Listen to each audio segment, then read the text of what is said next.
If God is all-knowing and he creates people with the future knowledge that some of them will not choose him and will wind up in hell, does that mean that God sends people to hell?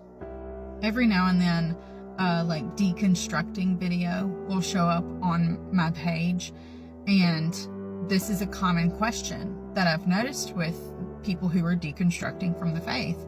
And honestly, it's valid. It's valid because that's a tough one that we don't always understand. And I was kind of resolved that, like, I may never understand that question. I may never understand why God does the things he does, but I know enough about his heart that I trust him. And so I'm just going to leave it at that. That was my stance on it. Until one day, I was just sitting at the table doing a craft project, and God just dropped this revelation in my spirit that absolutely blew my mind. And what he said was, just because I give someone the ingredients doesn't mean I'm responsible for how it turns out. And I was like, okay, God, you're going to have to say more words because I don't quite understand what you're getting at. So he gave me this analogy because, duh, what else is new? And he said, let's imagine that you are baking with your son. You're baking cookies. You have made the first batch. They're perfect. These perfectly chunky chocolate chip cookies. You have let him watch you make them. You have written down the recipe for him. You have given him the ingredients, and you said, okay, son, I'm going to let you make the next batch. Here's the recipe, here's the ingredients, and I'm going to be right here if you have any questions at all. But I'm going to let you do this.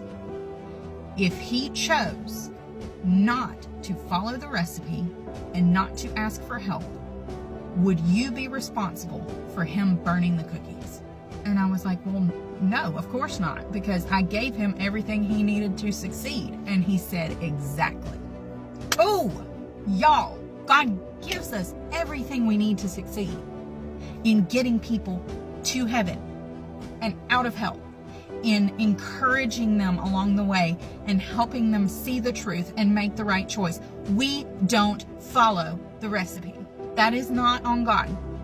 That is on us. And listen, I don't say this with condemnation. There is no condemnation for those in Jesus Christ. I say this to point out the flaws so that we can make the necessary corrections to get back on track. And listen, I am not saying that we can force people to believe in Jesus. I'm not saying that we can cram religion down their throats and make them go to heaven. That's not what I'm saying.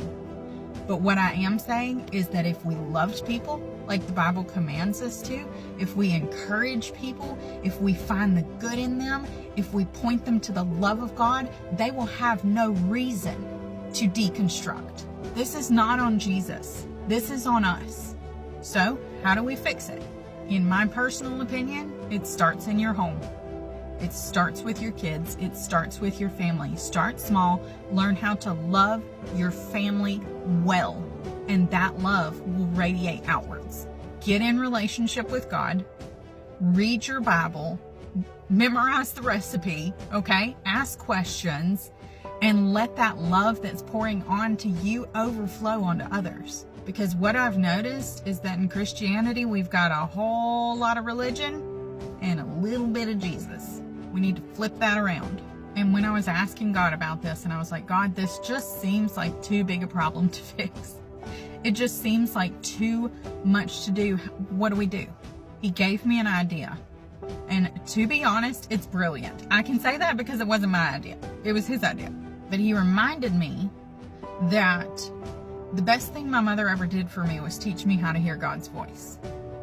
And he was like, if you can pass that on to the next generation, if you can pass that on to the kids in your life, then what it will do is get them into relationship with the Father so that they only know the love of God. They don't know all of this religion and rules and all of this nonsense. They only know the heart of the Father because they've been speaking directly to him from their youth. So God and I have been working on a project for the last couple of months, and it's finally finished. I would like to introduce you to Go Ask God for Kids. This is a coloring book that is also a prayer journal that is designed to help kids learn to hear the voice of God. My 6-year-old son and I created this together along with God's help, and we basically just made coloring pages where they can ask a question to God, record their answers. There's a Bible verse to go along with each question, and then of course they can color while they do it so they're not getting too distracted. My son loves this. He's obsessed with it. We've already started working on some of the pages. Like this question was, why did you send Jesus to earth? And my son said he heard God say, to rescue the world. I am so incredibly passionate about this because I feel like this is vital for the next generation. So I'm going to be giving 10 of these away to the people that are on my email list within the next week. So you can go to my profile to sign up for that. But if you would like to buy a copy of this, I have a pre-sale going on my website right now. The link for that is in my profile.